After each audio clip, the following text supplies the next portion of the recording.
मैंने जो देखा पढ़ा और आपका भी वीडियो देखा, इसमें आपने बात की थी जब रावण विभीषण को लंका से निकालते हैं और वो सीढ़ियों से गिरते हुए आते हैं, वो काफी इंटरेस्टिंग सीन था और जिसकी जी काफी कुछ बिहाइंड द सीन स्टोरीज भी थी जो आप हमारे साथ शेयर करना चाहेंगे। जी। एक्चुअली क्या है, मैं बताऊं, वो सीन ना जो मुकेश रावल जी हैं वो थिएटर से हैं। और जो ओके। थिएटर एक्टर होते हैं नॉर्मली क्या है कि बहुत बिलीव करते हैं कि खुद करने में और खुद ज्यादा उसमें, क्योंकि मैंने भी थिएटर किया है, हम लोगों को भी कोई डुप्लीकेट और इस तरह की अफोर्ड नहीं कर सकते इन सब चीज़ों के लिए। कभी इस तरह की चीज़ होती है तो उस समय तो और वो बहुत बहुत ज़्यादा अथेंटिक बनाना चाहते थे उसको। तो इसीलिए उन्होंने बहुत मतलब सोच समझ के उसको स्टेप्स को जिस हिसाब से उन्होंने लिया, जिस हिसाब से वो गिरे स्टेप्स के ऊपर और किया है, खुद ही शॉट किया है। तो आप अगर उनके बात का अगर आप एक्सप्रेशन नोट करेंगे तो उस जी। एक्सप्रेशन में वो फील ह्यूमिलेशन का और वो हम्म। पेन का दोनों है, दोनों फील जी। आता है। और इन्होंने मेरे ख्याल से वो सीन बहुत अच्छा परफॉर्म किया है। This is what I feel that तो एक तो ओके। वो था और बहुत इंटरेस्टिंग लगा मुझे वो सीन। इसके अलावा मैंने पता नहीं बताया कि नहीं बताया कि जो शिव स्तुति है, हाँ, वो अ, आपने मेंशन किया था, वो अरविंद जी ने खुद गाया था।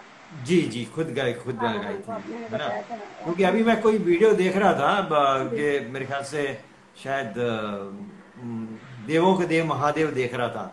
तो ओके। उसमें भी शिव स्तुति थी, वो जब कैलाश पर्वत के हाथ में मतलब रावण कर देता है उसमें। तो वो हाँ शिव स्तुति में मुझे मजा नहीं आया, मुझे बहुत अजीब सी लगी। जो रामायण में हमारे शिव स्तुति जो अरविंद भाई ने गाई थी बहुत हाँ। अच्छी थी, बहुत पावरफुल थी, लगती थी, दमदार थी।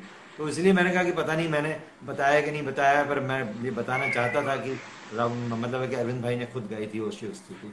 जी जी जी जी, हमने लास्ट टाइम इस पे काफी बात की थी, आपने पूरा जी डिटेल में हमें बताया जी था इसको जी। और हम्म। काफी इंटरेस्टिंग था।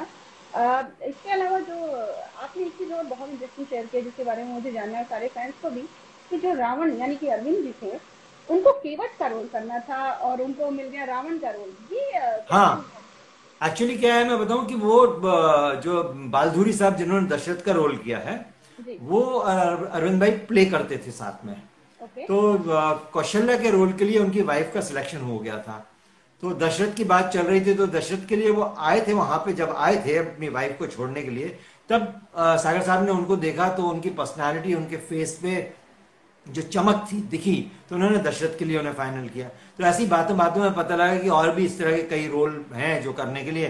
तो उन्होंने अरविंद भाई को सजेस्ट किया कि अरविंद भाई आप जाके सागर साहब से बात करो और आपके लिए मतलब कुछ रामायण में अच्छा रोल निकल सकता है। जी। तो अरविंद भाई ने ये डिसाइड किया था कि मेरे को केवट का रोल भी मिल जाएगा तो आई विल बी हैप्पी। क्योंकि क्या है कि केवट का बड़ा सेक्रीफाइस वाला रोल है, अगर देखा हम्म। छोटा जरूर है पर बहुत सेक्रीफाइस वाला हाँ रोल है। हाँ हाँ। और सिंस अरविंद भाई क्या है, राम डिवोश बहुत डिवोटी हैं, राम के बहुत डिवोटी हैं वो।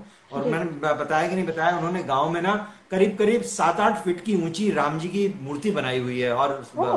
अच्छी संगमरमर की बहुत अच्छी खूबसूरत मूर्ति बनाई हुई है उन्होंने। That's nice. पूरा मंदिर बनाया हुआ है वहां पे। और गांव के करीब तकरीबन तकरीबन सभी लोग उस मंदिर में आते हैं। और रामनवमी पे, इस तरह ओकेजन्स पे अरविंद भाई भी जाते हैं वहां पे और सेलिब्रेट। इनफैक्ट इस बार मैं भी जाने वाला था, मैंने मुझसे भी अरविंद भाई ने कहा था कि तुम आओगे तो मुझे खुशी होगी। तो मैंने कहा ठीक ओके। है मैं आऊंगा। पर अनफॉर्चुनेटली ये लॉकडाउन वगैरह की वजह से सब गड़बड़ हो गया, इसलिए नहीं जा पाए हम लोग, है ना। तो कैंसिल जी जी। करना पड़ा। नहीं तो मैं जाना चाहता था और देखना चाहता था कि उन्होंने फोटो तो कई बार शेयर किए मेरे साथ में और बहुत खूबसूरत है। तो इसलिए वो चाहते थे कि केवट का रोल करना। पर जो हम्म। जब उनकी पर्सनालिटी देखी तो सागर साहब ने, तो उन्हें लगा कि जो डायलॉग डिलीवरी वगैरह जो सागर साहब ने जब टेस्ट लिया होगा उनका, तो उसमें लगा कि नहीं यार इनको तो रावण देना चाहिए। ओके। तो रावण उनको मिल गया। अब केवट वापस खाली हो गया।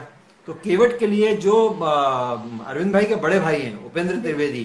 जी। एक्चुअली क्या है, उपेंद्र त्रिवेदी और अरविंद भाई अमिताभ बच्चन और दिलीप कुमार गुजराती फिल्मों के कहे जाते हैं। ओके। तो उनका बेटा था, उसने केवट का रोल किया है। ओके। हाँ, तो तो ये इस पूरा तरह केवट। कनेक्शन था, इंटरनल कनेक्शन एक तरह से निकल ही गया, यहाँ वहां से हो ही गया कुछ ना जी कुछ। जी जी। और बेसिकली ऐसे ही होता है कि अगर आप अगर अच्छे एक्टर हो, कांटेक्ट हो, तो इस तरह जी एक दूसरे को रिकमेंड करके इस तरह से काम बन जाता है। और जब जी। अरविंद भाई अच्छे एक्टर हैं, पता है गुजराती है बहुत। मैं जैसे मैंने आपको बताया था ना लास्ट टाइम कि मुझे जब अरविंद भाई को मैंने देखा था मुझे विश्वास नहीं था कि ये, हाँ क्योंकि हाँ हाँ। रावण की एक इमेज अलग होती है आपके जी दिमाग में। जी। तो उस इमेज के हिसाब से मुझे नहीं लगा था कि ये कर पाएंगे, पर क्या रोल किया उन्होंने, कमाल काम किया है, बहुत खूबसूरत ओके। काम किया, उससे बेटर रावण हो नहीं सकता मैं समझता हूँ, बिल्कुल है बिल्कुल, ना। वो एक और अलग उनकी ही जो एक कैरेक्टर हंसी है। है, आप यकीन नहीं करेंगे, वो जो हंसी है उनकी, हा करके जो हंसते हैं ना, वो हंसी पे तो छोटे छोटे बच्चे, 1.5 साल के 2 साल के बच्चे भी मजा लेते हैं उस हंसी का। ओके। क्योंकि अभी और किसी ने मेरे साथ में शेयर किया है, जी उनके घर का वीडियो शेयर किया, उसमें 1.5 साल का बच्चा है, वो भी बहुत इंजॉय कर रहा है वो हंसी को देख के, है ना, ओके, और उनको वो भी कॉपी खुश हो जाता है। कॉपी करने की कोशिश कर रहा होगा शायद कॉपी करने की अपने कोशिश हंसी कर को। रहा है, करेक्ट ओके करेक्ट, वो एक ओके। स्टाइल उन्होंने बड़ा अच्छा बनाया है। और इनफैक्ट जब भी हम शो पे गए हैं ना कई बार, तो जी। वो हंसी को लोगों ने, पब्लिक ने डिमांड किया हंसने के लिए अरविंद भाई को, कि एक तो ओके। स्तुति को, और दूसरी वो रावण की जो हंसी है उसको हम्म। हंसने के लिए बहुत रिक्वेस्ट किया लोगों ने। अच्छा। तो ओके।